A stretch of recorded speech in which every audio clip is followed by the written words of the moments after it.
Bob Kathing I will pass a canano, Duga Mase,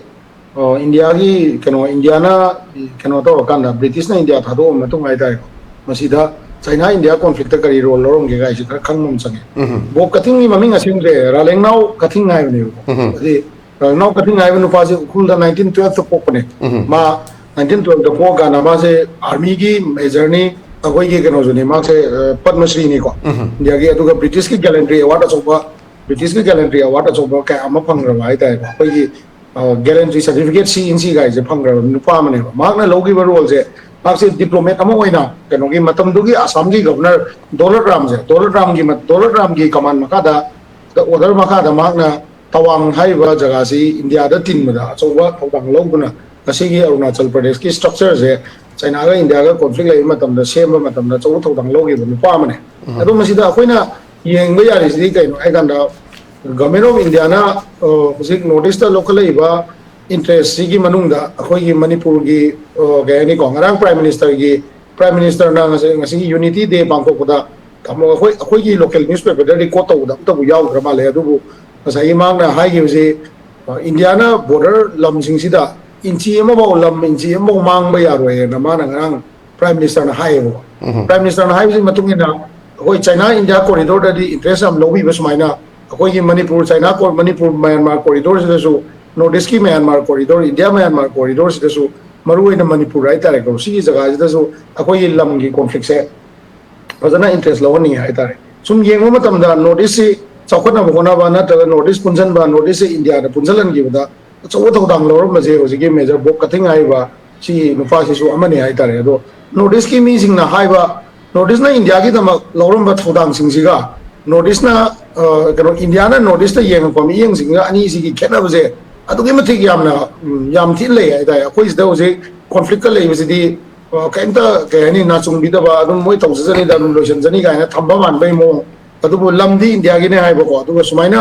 अखोइना notice की कनो कयानी को नोटिस द पोक्सबा मचासिंग मरुइना सिगी मेजर बोक कथिंग आइसिदी मादी उखुल द पोक मिनी अदुगा मंत्री बुकी द लेइदबने अदुना मागना लौरम मथौदांग से रिकॉग्नाइज तो पसे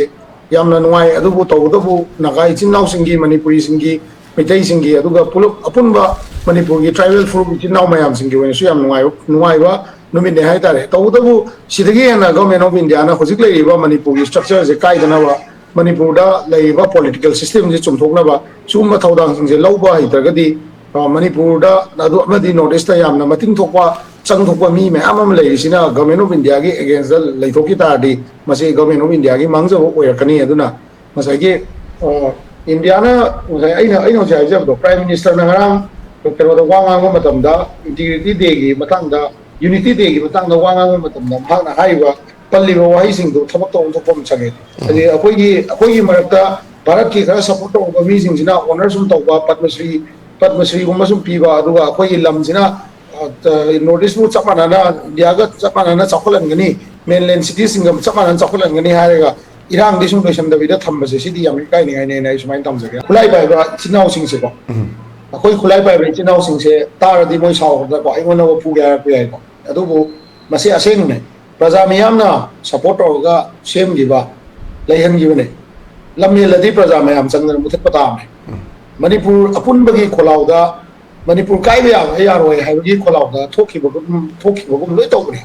अखोइगी कनो सिंजे खुलाई पायरगा थोलैबा लेबाकी दमने थोलैबा को दगी हंदा अमनो से हाइबी दुने आमदि पोदगी लौगिबा खुलाई जिंदो हजिबो गवर्नमेंट ऑफ इंडिया ना लौखत पर लोइद्री मणिपुर गवर्नमेंट ना होम ने लौखत पर लोइद्री अदो अखोइना प्रजा मयाम सिना कोमिंग ऑपरेशन तौरगा खुलाई लौखत के ना हाइबे मतमदा कुकी ना पाइबा खुलाई सिंसे हाना डिसमेंटल तौ पीस बोर्ड ना होना से मोइगिदा से ngana सोसानपुरदा अखोइगी Swiggy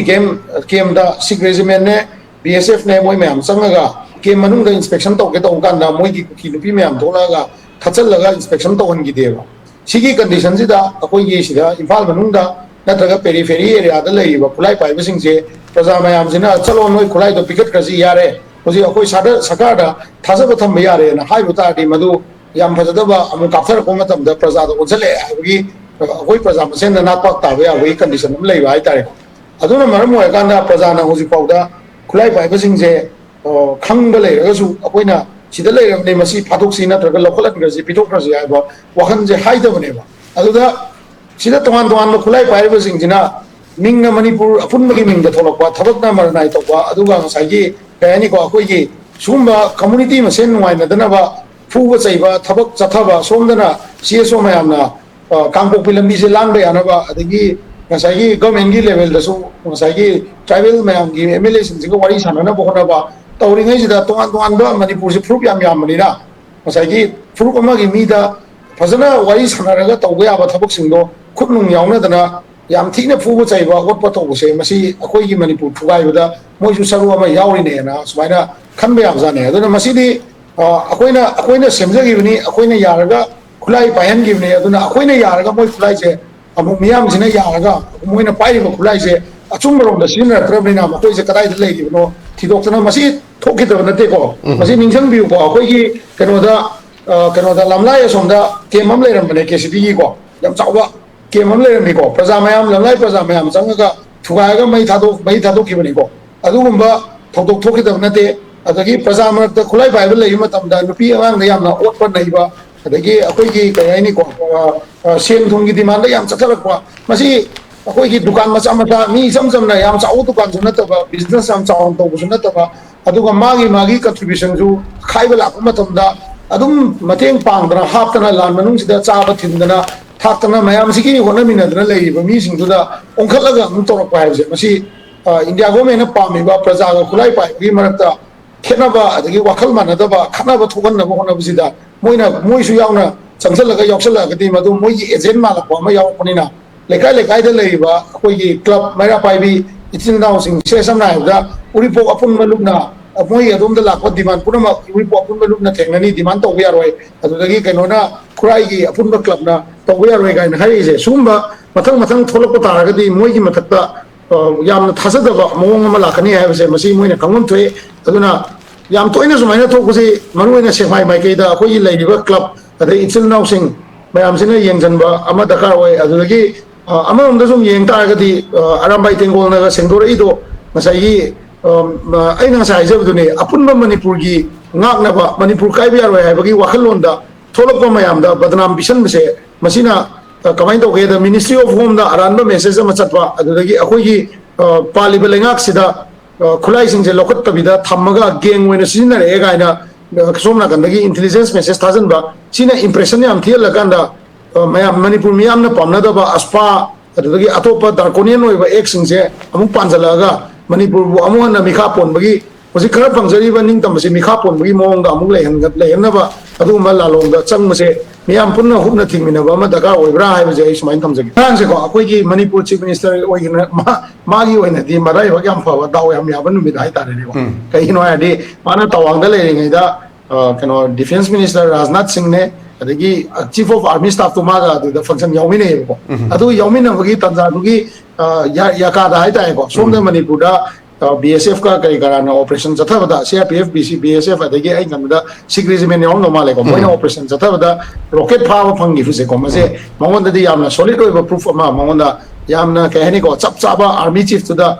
chapchaba ga sai keno se misra ai ba gromai den mangonda chapchaba keno ba mangonda utpa gi tanja ma phangbagi tanja ma hai tare ko adune aduga Rajnath Singh ga phamina sima manipur gi context official oidrasu